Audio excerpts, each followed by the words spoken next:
जय जोहार, नमस्कार। दैनिक छत्तीसगढ़ चैनल देख रहे हैं आप। छत्तीसगढ़ प्रदेश की करते हैं खबरों की शुरुआत। सर्वप्रथम आज की पहली बड़ी खबर के साथ।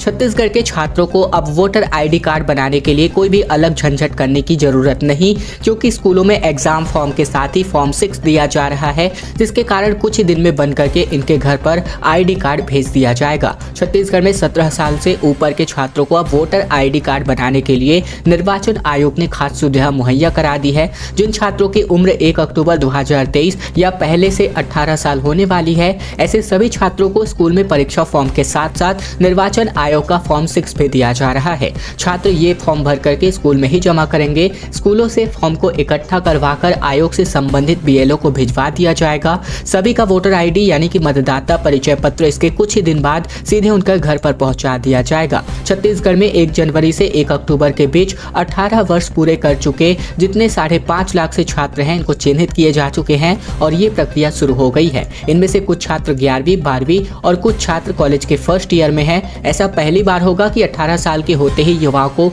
सीधे वोट डालने का मौका मिलेगा। राज्य निर्वाचन आयोग ने इस काम के लिए शिक्षा विभाग और कलेक्टरों से हर स्कूल में एक नोडल ऑफिसर बनाने के लिए कहा भी है।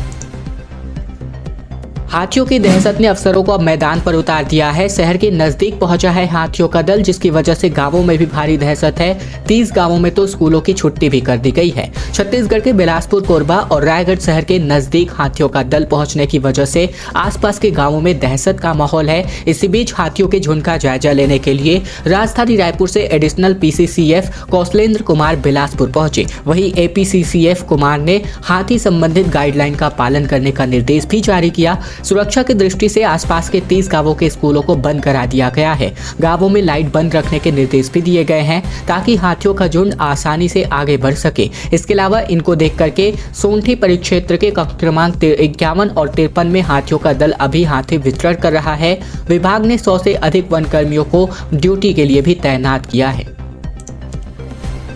कस्बों के लिए अब नई योजना आ सकती है। रोजगार गारंटी स्कीम के तहत छोटे शहरों में आएगी 60 नए मोबाइल मेडिकल यूनिट भी संभव है।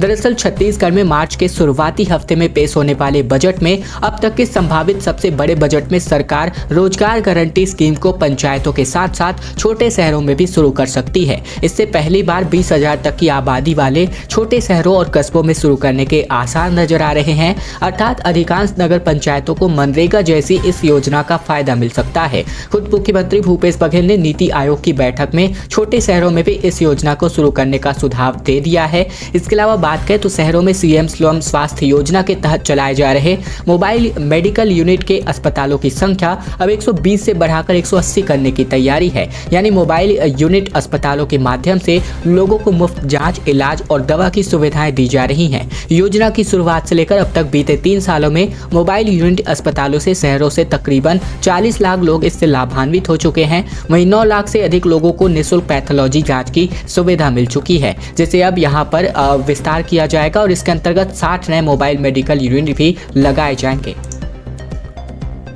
मां बमलेश्वरी के दरबार में एक बार फिर से तेंदुआ दिखाई दिया है। किसी के पीछे भागता है, फिर दुकानों के पास देर तक घूमता है, जिसकी वजह से अब दर्शन के समय सारणी में भी एक बार फिर से बदलाव हुआ है। छत्तीसगढ़ की प्रसिद्ध मां बमलेश्वरी मंदिर में विगत कई दिनों से सीढ़ियों पर तेंदुआ मंडरा रहा है।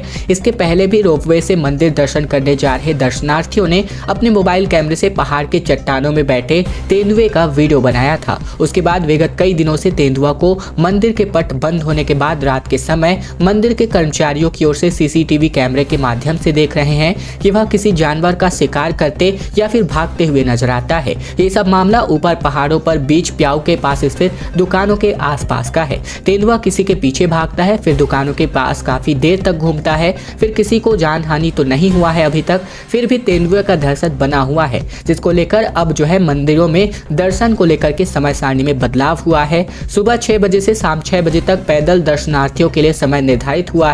साथ ही रोपवे से दर्शन करने वाले दर्शनार्थियों का समय सुबह 7 से शाम 6 बजे तक निर्धारित है। मासूम के साथ सेक्सुअल हैरेसमेंट की वजह से कई संगठनों ने प्रदर्शन करके ज्ञापन सौंपा है। आरोपी को फांसी की सजा देने की मांग की जा रही है। छत्तीसगढ़ के कवर्धा जिले में मासूम के साथ हुए सेक्सुअल हैरेसमेंट के मामले ने अब तूल पकड़ लिया है। अलग अलग वर्ग के लोगों ने रैली निकालकर इसका विरोध जताया है। संबंधित निजी स्कूल को बंद करने और आरोपी को फांसी की सजा देने की मांग की जा रही है। पीड़ित समाज, आंगनबाड़ी कार्यकर्ता संघ, एबीवीपी कार्यकर्ता समेत कई वर्ग सामने आए हैं। इन सभी ने मिलकर कलेक्टर को ज्ञापन सौंपा। कलेक्टर ने 7 सदस्यीय टीम का गठन भी किया है। जांच रिपोर्ट के आधार पर स्कूल प्रबंधन पर कार्यवाही करने की बात की जा रही है। बता दें कि मंगलवार को गुरुकुल पब्लिक स्कूल में मासूम बच्चे के साथ सेक्सुअल हैरेसमेंट किया गया था। छत्तीसगढ़ में 3 दिन के अंतर्गत लगभग 4000 मुर्गियों की मौत ने अब दहशत मचा रखा है। बर्ड फ्लू की आशंकाओं को लेकर के सैंपल जांच भेजे गए हैं, जिसकी रिपोर्ट आने में भी वक्त लग रहा है। छत्तीसगढ़ में बर्ड फ्लू की आशंका मंडराने लगी है। खबर बालोद जिले के दल्ली राजहरा से स्थित वार्ड 16 से तिवारी पोल्ट्री फार्म से आ रही है, जहां 3 दिन में 3700 मुर्गियों की मौत की वजह से लोगों में दहशत है। इसे लेकर वन विभाग अलर्ट मोड पर है। इसके अलावा बात करें तो वन विभाग और पशुपालन की टीम मौके पर पहुंची और मृत मुर्गियों को पोस्टमार्टम के लिए भिजवाया गया है, जिसके बारे में हमने आपको बीते दिन भी बताया। और ऐसे में बात करें तो इनकी वजह से यानी कि मुर्गियों की मौत की वजह से अब वन विभाग ने मुर्गियों की बिक्री पर रोक लगा दी है। विभाग ने आसपास के क्षेत्रों में भी मुर्गियों पर विशेष ध्यान रखने की बात कही है। इसके अलावा बात करें तो सभी पोल्ट्री फार्म में मॉनिटरिंग का निर्देश भी जारी हुआ है। इसके पहले भी इस प्रकार के मामले सामने आ चुके हैं। बालोद में ही बर्ड फ्लू की पुष्टि के बाद 2021 में गिधाली के पोल्ट्री फार्म से 10,000 मुर्गियों को मारकर दफनाया गया था। संक्रमित पोल्ट्री फार्म को सील कर दिया गया था। इसके संचालक और वहां काम करने वाले 2 कर्मचारियों समेत कुल 15 लोगों को भी होम आइसोलेट किया गया था। गिधाली के ही दूसरे पोल्ट्री फार्म में लगभग 1200 मुर्गियों को मारकर दफनाया गया था और ये सब हुआ था 10,000 मुर्गियों को मारा गया था बर्ड फ्लू की वजह से। प्रदेश की तकरीबन 13,524 सरकारी राशन दुकानों में ताला लटका हुआ है। 73 लाख से ज्यादा का राशन कार्ड धारियों को खाद्यान्न अभी नहीं मिल पा रहा है। राशन दुकान संचालकों ने बीते दिन से प्रदेश में 13,524 दुकानों में ताला लटका दिया है, जिसकी वजह से 73 लाख से ज्यादा राशन कार्ड धारियों का खाद्यान्न वितरण रुक चुका है। राशन दुकान संचालक अपनी 11 सूत्री मांगों को लेकर सोमवार से हड़ताल पर चले गए हैं और अब कर्मचारियों ने यानी कि कार्ड धारियों को 2 दिनों तक राशन नहीं मिलेगा। 10 फरवरी को दुकानों का संचालन फिर से शुरू किया जा सकता है। साथ ही देश भर के राशन दुकान संचालकों द्वारा ये हड़ताल की जा रही है। राशन विक्रेताओं का कहना है कि विभाग के द्वारा जो कमीशन की राशि नागरिक आपूर्ति निगम या अनुसंस्था विभाग के माध्यम से राशन दुकान संचालकों को 4 से 6 महीने में दी जाती है, इसे सीधे बैंक खाते में ट्रांसफर करने समेत मांग की जा रही है।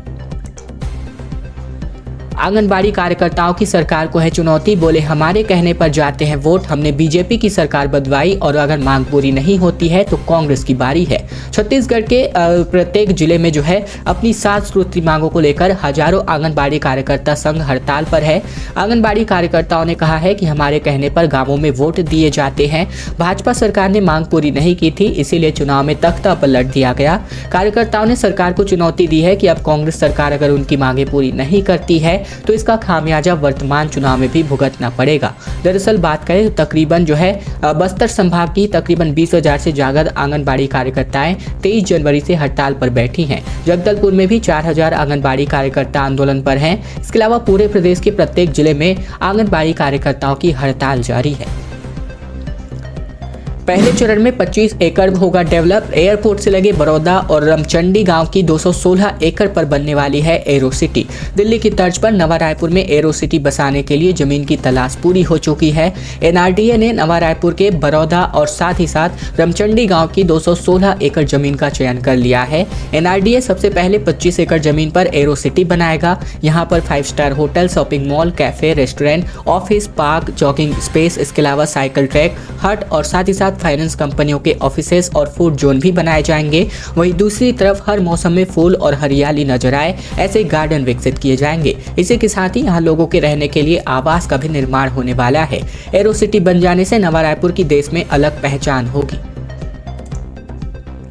रायपुर की आर्च डायसिस का स्वर्ण जयंती समारोह में मुख्यमंत्री भूपेश बघेल भी शामिल हुए। कहा, ईसाई समुदाय ने स्वास्थ्य और शिक्षा के दुर्गम स्थानों को पहुंचाया है। कैथोलिक ईसाई की संस्था रायपुर आर्च डायसिस का स्वर्ण जयंती समारोह बीते दिन शुरू हुआ। इसमें भारत में वेटिकन के राजदूत लियोपोल्डो जेरेल्ली और साथ ही साथ मुख्यमंत्री भूपेश बघेल भी शामिल हुए। मुख्यमंत्री ने कहा कि ईसाई समाज द्वारा किए गए शिक्षा, स्वास्थ्य और मानवता सेवा से कार्य सराहनीय है। ऐसे में उनको कोई सानी नहीं है। इस समाज ने शिक्षा और स्वास्थ्य के क्षेत्र में सेवा के कार्यों को ऐसे स्थानों तक भी पहुंचाया जहां लोगों का पहुंचना कठिन था। मुख्यमंत्री ने कहा कि वैश्विक महामारी कोरोना के समय में भी ईसाई समुदाय ने तत्परता के साथ मानवता की सेवा की।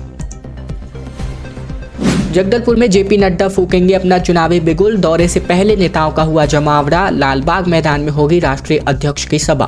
भाजपा के राष्ट्रीय अध्यक्ष जेपी नड्डा 11 फरवरी को छत्तीसगढ़ के जगदलपुर पहुंचेंगे। जेपी नड्डा के प्रवास से पहले भाजपा के दिग्गज नेताओं का जगदलपुर में जमावड़ा शुरू हो चुका है। क्षेत्रीय संगठन महामंत्री अजय जामवाल, प्रदेश संगठन महामंत्री पवन साय एवं बस्तर संभाग प्रभारी संतोष पांडे जगदलपुर पहुंचे। 9 फरवरी को प्रदेश सह प्रभारी नितिन नवीन भी आएंगे। जेपी नड्डा को लेकर भाजपा कार्यालय में नेताओं ने बैठक ली और इसको लेकर नड्डा के आम सभा के आयोजन के लिए लालबाग मैदान का चयन हुआ है। आरक्षण के आंदोलन पर बिलासपुर में हो चुका है बवाल। बैनर पोस्टर हटाने पहुंचे निगम और नगर निगम के अधिकारी से उलझे एससी समाज के युवक। बिलासपुर में अनुसूचित जाति का आरक्षण 16% बढ़ाने की मांग को लेकर बीते दिन जमकर बवाल हुआ। अनुसूचित जाति के लोगों ने जमकर विरोध प्रदर्शन किया। बैनर पोस्टर हटाने पहुंची नगर निगम के अतिक्रमण की टीम के साथ जमकर झूमाझटकी हुई, जिसके बाद तनाव की स्थिति बन गई। इधर समाज के लोगों का आरोप है कि आरक्षण का विरोध करने पर उनकी मांगों का नाम गुंडा सूची में जोड़ दिया जाता है। दरअसल अनुसूचित जाति के लोग अपने समाज के बैनर तले आरक्षण का विरोध कर रहे हैं। उनका कहना है कि आदिवासी और पिछड़े वर्ग से ज्यादा आरक्षण दिया जा रहा है, जबकि अनुसूचित जाति वर्ग के आरक्षण को कम कर दिया गया है। बीजेपी का मिशन 2023 सामने आ रहा है। 7 मोर्चा संगठनों की बैठक, जिसमें आरक्षण और भूपेश बघेल से पार पाने की रणनीति पर चर्चा हुई। नेता बोले, भाषण से कोई नहीं जीतता। छत्तीसगढ़ में इस साल होने वाले विधानसभा चुनाव के लिए भाजपा ने मंथन का दौर जारी कर दिया है। पार्टी के प्रदेश कार्यालय कुशाभाऊ ठाकरे परिसर में बीती शाम को भाजपा के सभी 7 मोर्चों संगठनों की संयुक्त प्रदेश कार्य समिति की बैठक हुई। इसमें आरक्षण, किसानी कानून व्यवस्था, धार्मिक विवाद जैसे मुद्दे के बीच भूपेश बघेल से पार पाने की रणनीति पर चिंतन किया गया। दावा किया गया कि इस बार एक नहीं बल्कि 10 भूपेश आ जाएं तब भी चुनाव जीतेंगे। कार्य समिति के उद्घाटन सत्र में भाजपा के प्रदेश अध्यक्ष अरुण साव भी आए। मकान बनाना और भी मुश्किल, क्योंकि सीमेंट, सरिया, ईंट और गिट्टी की कीमतें आसमान पर है। प्लम्बिंग का भी सामान अब महंगा हो चुका है। भवन निर्माण सामग्री के दाम बढ़ने की वजह से मकान की लागत लगातार बढ़ रही है। इसके कारण आम जनता परेशान है। भवन निर्माण की सामग्री, ईंट, सीमेंट, रेत, गिट्टी, सरिया से लेकर के प्लम्बिंग के सामानों के दाम भी अब बढ़ गए हैं। इधर छत डालने के लिए लगने वाली बल्ली की लकड़ी के भी दाम बढ़ने के कारण भवन निर्माण की लागत बढ़ रही है। ठेकेदारों ने भी भवन निर्माण के दाम भी बढ़ा दिए हैं। इससे मकान बनाने में लोगों को अब परेशानियों का सामना करना पड़ रहा है। इसके अलावा बात करें तो सीमेंट और सरिया के दाम लगातार तेजी से बढ़ रहे हैं। लगातार बढ़ रही महंगाई की वजह से आमजन के आगे दुश्वारियां अब होता नजर आ रहा है। वहीं दूसरी तरफ गरीबों को पीएम आवास नहीं मिलने के कारण गरीबों को पक्का मकान में रहने का सपना आधा अधूरा है। यदि पीएम आवास गरीबों को मिल जाते तो काफी राहत मिलता। खैर दोस्तों, अब आज की खबरों का सिलसिला बस यही तक का था। अगर आपको यह वीडियो पसंद आए तो वीडियो को लाइक कीजिएगा। चैनल पर नए हैं तो चैनल को सब्सक्राइब करना मत भूलेगा, ताकि प्रतिदिन की महत्वपूर्ण खबरें छत्तीसगढ़ समाचार बिना रुकावट रोजाना हम आप तक पहुंचा सकें।